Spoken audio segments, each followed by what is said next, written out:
Hello everyone, स्वागत है आप सभी का किरोशा पैरामेडिकल क्लासेस के अंदर। तो यहाँ पे अभी तक हमने एनसीईआरटी का रिजल्ट का एनालिसिस कर लिया। उसके बाद आपको चॉइस फिलिंग कैसे करनी है वो भी हमने देख लिया। अब आपको क्या क्या उसमें पूछा जाएगा वो चीज याद रखिएगा, उसमें कोई क्वेरी नहीं होनी चाहिए आप लोगों के लिए।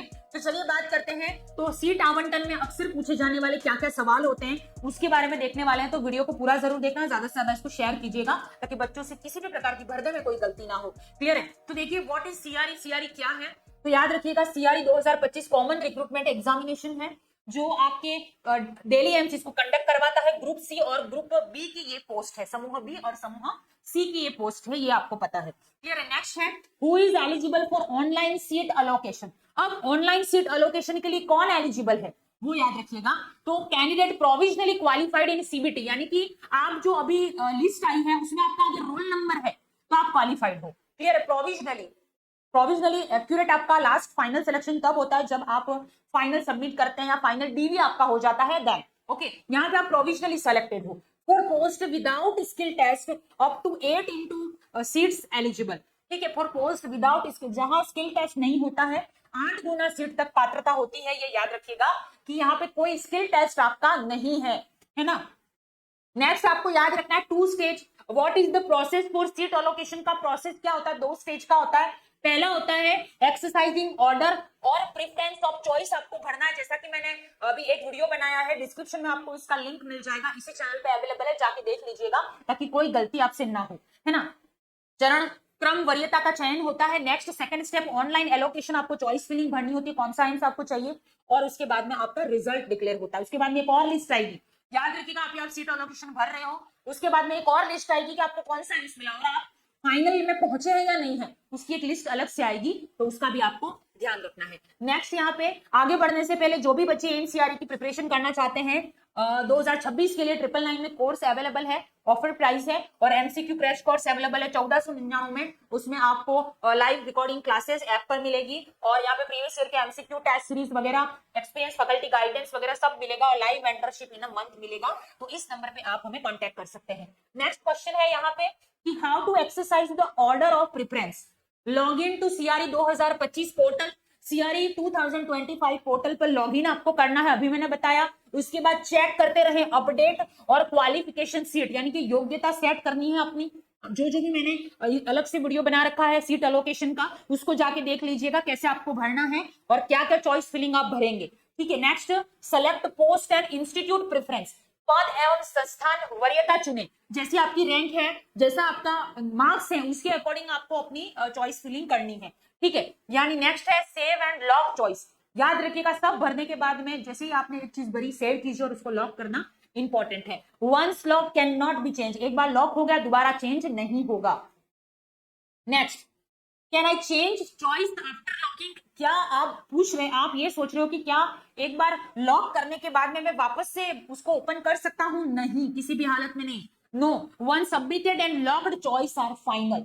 ठीक है, आपने सबमिट करके लॉक कर दिया, उसके बाद में ये दोबारा नहीं खुलेगा, इस बात का ध्यान रखना है। नेक्स्ट है how will seat be allocated, आपको सीट मिलेंगी कैसे, ये आपके दिमाग में सवाल आ रहे होंगे कि हमें अब ये हमने भर दिया, उसके बाद में सीट अलोकेशन कैसे होगा आपका। तो देखिए, यहाँ पे provisionally allocation based on merit plus order of preference. आपने जो प्रेफरेंस भरा है, जो मेरिट लिस्ट है आपकी, उसके अकॉर्डिंग आपको अलोकेशन मिलेगा, उसके अकॉर्डिंग आपको एम्स मिलेगा।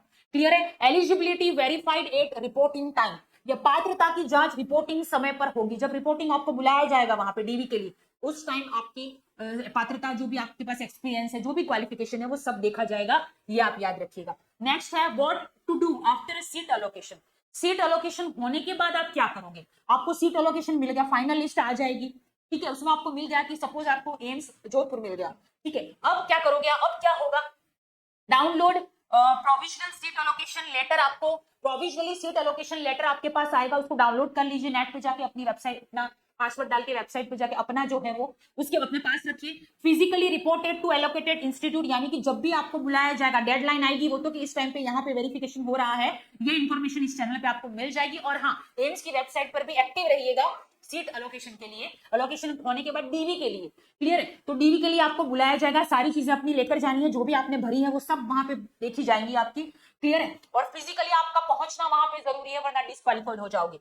नेक्स्ट है what if no choices are exercised, यानी कि what if not choices are exercise, अभ्यर्थी को सीट आवंटन में नहीं लिया जाएगा, यानी कि अगर आप वहां पे फिजिकली प्रेजेंट नहीं हुए तो आपके लिए कोई चॉइस नहीं रहेगी, आप वहां पे नहीं जा पाओगे। क्लियर है? नेक्स्ट बात करते हैं कि हाउ विल आई इन्फॉर्म्ड, तो याद आपको जो है वो पता कैसे चलेगा, कि तो कैसे पता चलेगा, आपको कोई फोन वोन नहीं आएगा, याद रखिएगा एम्स की वेबसाइट पे रेगुलर देखते रहिएगा। ठीक है? तो थ्रू एम्स वेबसाइट से पता चलेगा, कैंडिडेट डैशबोर्ड, ईमेल और एसएमएस पे अलर्ट रहिएगा, वहां पे आपका मैसेज आएगा, आपको इस तारीख को आना है अपने डीवी के लिए। ये सारी चीजें आपको अपनी वेबसाइट पर आपने जो ईमेल एड्रेस भरा है उस पर आएगा।